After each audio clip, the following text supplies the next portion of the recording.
Halo semuanya, kami dari Politeknik Negeri Sriwijaya, jurusan Akuntansi Program Studi D4 Akuntansi Sektor Publik. Di video ini, kami dari kelompok 3 yang beranggotakan 3 orang yakni Devina Dian Valisa, Devi Kartikasari, dan Masayu Indara Maftadia Maharani akan menjelaskan tentang tahapan analisis laporan keuangan pemerintahan pada mata kuliah Analisis Laporan Keuangan Sektor Publik.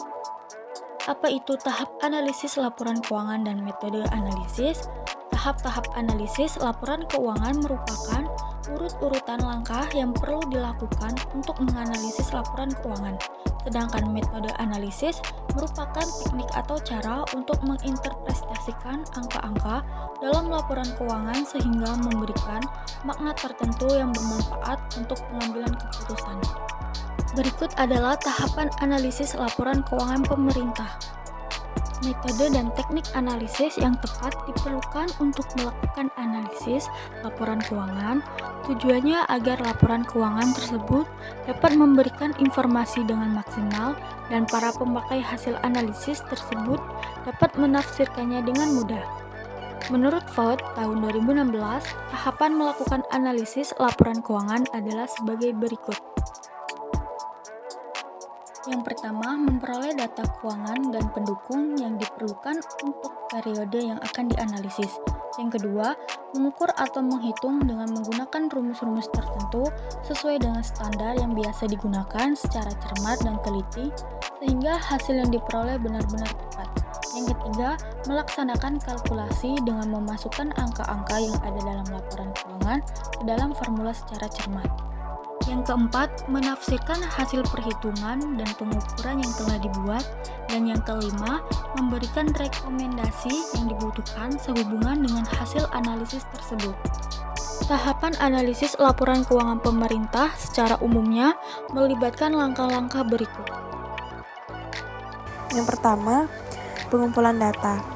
Kumpulkan laporan keuangan pemerintah yang relevan termasuk neraca, laporan laba rugi, laporan arus kas, dan catatan-catatan terkait. Yang kedua, identifikasi tujuan analisis. Tentukan tujuan analisis Anda, apakah untuk mengevaluasi kesehatan keuangan, kinerja program, atau efisiensi pengelolaan anggaran. Yang ketiga, penilaian kualitas data. Pastikan data dalam laporan keuangan dapat diandalkan dan akurat. Periksa apakah ada ketidaksesuaian atau masalah dalam pelaporan. Yang keempat, analisis rasio keuangan.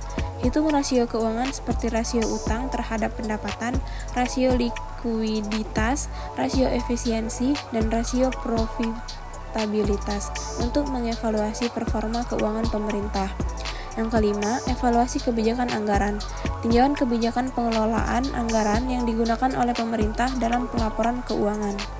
Yang keenam, analisis tren. Bandingkan data dari tahun ke tahun untuk mengidentifikasi tren dalam keuangan pemerintah. Yang ketujuh, penilaian risiko. Evaluasi risiko keuangan yang mungkin dihadapi pemerintah, seperti utang yang berlebihan atau pengeluaran yang tidak terkendali. Yang kedelapan, jika perlu, fokuskan analisis pada kinerja program atau proyek tertentu yang didanai oleh pemerintah. Yang kesembilan, kesimpulan. Buat kesimpulan dari analisis Anda dan identifikasi rekomendasi atau saran perbaikan jika diperlukan.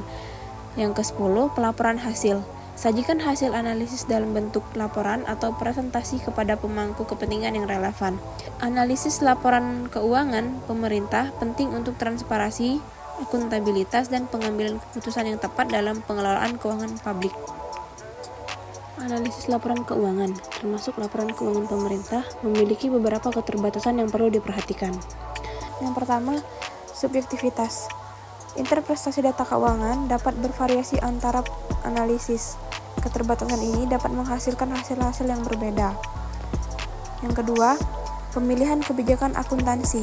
Pemerintah memiliki fleksibilitas dalam memilih kebijakan akuntansi yang dapat mempengaruhi tampilan keuangan mereka. Beberapa kebijakan bisa membuat aset dan kewajiban tampak lebih baik atau lebih buruk daripada yang sebenarnya. Yang ketiga, tidak memperhitungkan nilai non-monetaris. Laporan keuangan fokus pada aset dan kewajiban finansial, tetapi tidak mencerminkan nilai non-monetaris seperti sumber daya alam atau aset infrastruktur. 4. Tidak memperhitungkan perubahan pasar. Laporan keuangan mencerminkan nilai aset pada tanggal tertentu dan tidak memperhitungkan fluktuasi nilai pasar. 5. Manipulasi atau kecurangan. Ada risiko manipulasi laporan keuangan baik oleh pemerintah atau individu yang terlibat dalam pelaporan keuangan. 6. Keterbatasan waktu.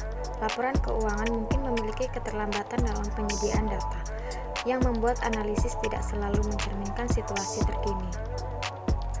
7. Informasi tidak lengkap.